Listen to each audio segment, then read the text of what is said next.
So I know what I said about taking a little break, but I'm back. Uh, I graduated on Friday. Pretty cool, pretty cool. Uh, I'm here to give you the Moist Critical Special, where I'm just gonna sit down and talk about how I felt about a certain little movie, certain little film that kind of just came out. I think on Friday, the day I graduated. I think it came out. The Backrooms. But before going to go see the film, I had some of it spoiled for me. I heard a lot of discussions about the film, and I kind of just went in with a blank, open mind, and I was just gonna give it my own little review, and that's what this is. So, the Backrooms follows a divorcee, I guess. I don't. They never really said if he was divorced, but his name is Clark, and he got kicked out of his home. I'm not gonna give a fucking recap. What am I doing? Anyway, the dude owns a fucking little uh furniture shop, and it doesn't really go very well. He doesn't have any customers, and one day he's kind of just he sleeps in there.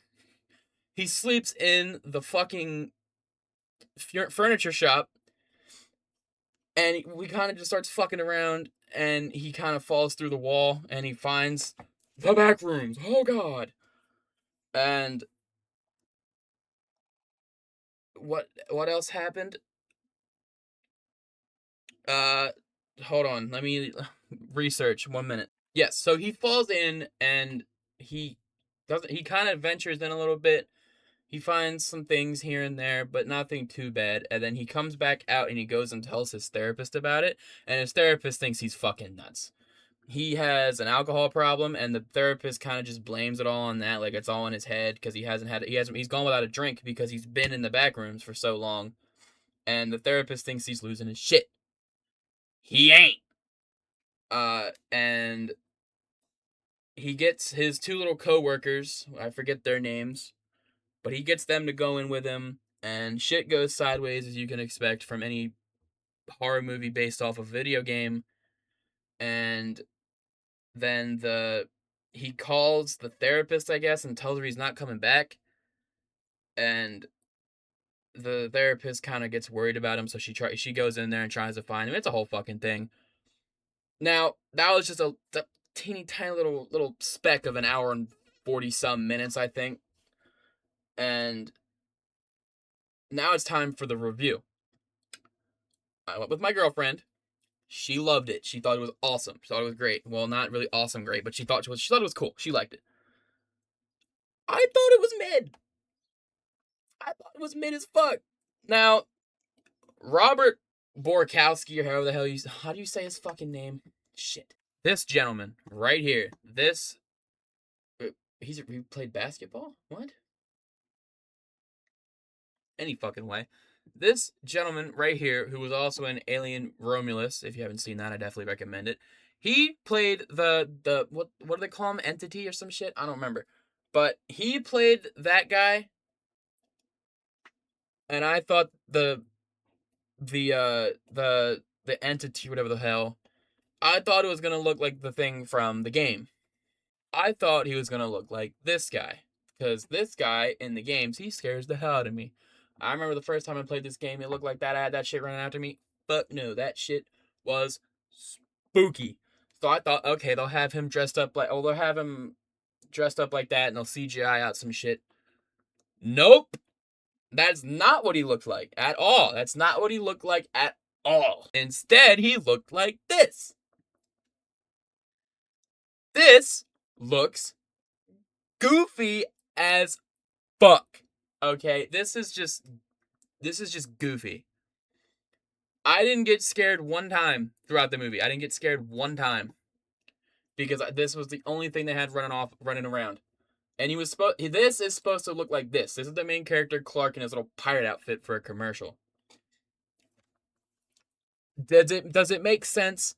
Yes, it does make sense because at the end of the film, they have a little speech that kind of just explains why, and it makes sense. It does. I think it looks dumb. I think it looks very, very dumb. I don't like it. It pisses me off. I don't like it. And also with some of the talking like I've looked at like Reddit posts and shit talking like people who have seen the movie. I want to do a little like research before I went in. It was people were saying that the movie doesn't follow up with the lore, like the game lore. I don't know the lore. Okay, I don't know the lore. I went in blind on that. I didn't feel like looking up the lore ahead of time. Now I might go do it now to see like to compare and contrast some different things. But I didn't really the lore is just nothing to me, honestly. I don't really care. Like I knew the lore for Five Nights at Freddy's, and going into that movie it was completely different. It didn't bother me. The first Five Nights at Freddy's movie was fucking terrific. The second movie kind of mid, you know. But I didn't like the lore aspect of the backrooms is kind of pointless to me because it's literally just you're fucking going down. It's like the fucking levels of hell. You're just making your way down or whatever like whatever fucking direction you want to go with that. And I didn't think it really mattered, so I just didn't do it. And I don't know, that's kind of all I have to say about that one. But there is one thing I wanted to bring up, and that was the gore and the blood. Every good horror movie has blood and gore. All right, you have Hereditary, the little girl gets her head chopped off. You have, the slashers. They're getting your fucking throat slit, or your guts are pulled out, or your head gets chopped off, or something. The movie had a little bit of gore, a little bit, little bit of gore. And when it finally got time to come to that gore, you know what the camera did? The camera did this. I'll show you what the camera did. The camera did this. Panned away from it. You didn't get to see the gore. You didn't get to see the blood, the nasty little mess. You didn't get to see any of that. You know why? Because it fucking panned away. And that lost points for me. I can deal with it in movies. I think all good horror movies need a little bit of blood and gore. You saw like a little blood spurt in this movie. A little bit. And I got so excited because I was like, oh yes, this thing's finally gonna kill somebody. We're like an hour and some in, and he's finally gonna kill somebody. You didn't fucking see it. You didn't fucking see it. You saw him dragging the body, but you didn't see the blood. You didn't see the blood. All you heard was screaming. All you heard was screaming. Screaming doesn't mean shit. Okay, you get these movies where they show screaming and then it pans away and then the character comes back up and they're he's alive, he's alive. Nope, the dude's fucking dead. Yeah, he died and they didn't even show him die. So the entire time I was thinking, he's fine. He'll come back. He'll be at the end of the movie. It'll all be happy dandy, fucking jump around, dancing time. Nope, nope, nope. Didn't see him again. Nope. No blood, no gore, poopy time. Ruined the movie for me because it's just like that. I guess it kind of pissed me off. It made me so mad, bro. So, final consensus on the Backrooms movie. Was it good? No. Was it bad? No. It had things I liked about it. It had like the music in it, like the OST. That was spot on. That felt really nice. And the music, like the camera shots on top of the music, just gave it that liminal feel to it, and I loved it. I loved that aspect of the movie. The rest of it, I can do without. It had good. The acting was good. The acting was very nice. I think that the guy who played Clark did a very good job. I feel like they bounce back and forth between him and his therapist a little bit too much. It's like I went in not really liking the therapist because I kind of just thought that she was going to be like a little side plot, but it came full circle and she was kind of important there at the end, which I can get around because they do that in a lot of things where that seems like a subplot and then it actually comes full circle and like the subplot is actually like part of the main plot. I can get down with that.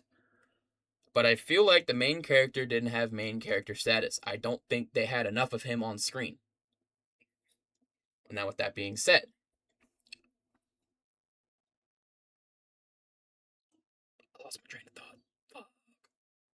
Oh, I lost my train of thought, bro. Fuck! Started editing, realizing when I gave it a rating, it didn't fucking record. So, I give the film 6 out of 10. I think that's what I said. I think I gave it a 6 out of 10, and I said that you guys should make, you guys should put in the comments if you do see it, if you like it or not. As you can see, my smoke detector needs batteries, so I gotta go do that here in a fucking second. I don't know if you heard that or not. I heard it fucking loud. But yeah, if you guys see the movie, go leave some shit down in the comments. Let me know how you feel about it. Fight me. I don't care. Uh, make your own opinions. Don't listen to me. Don't just fucking. Oh, he said it sucks. I'm not gonna watch it. No, watch it. Watch it. I want you to watch it. I want you to make your own opinions, and I want you to fight me on them. Do it. But yeah, thank you for listening to my little yap session, my little moist critical style yap session, and the famous words of Charlie himself. That'll be it. See ya.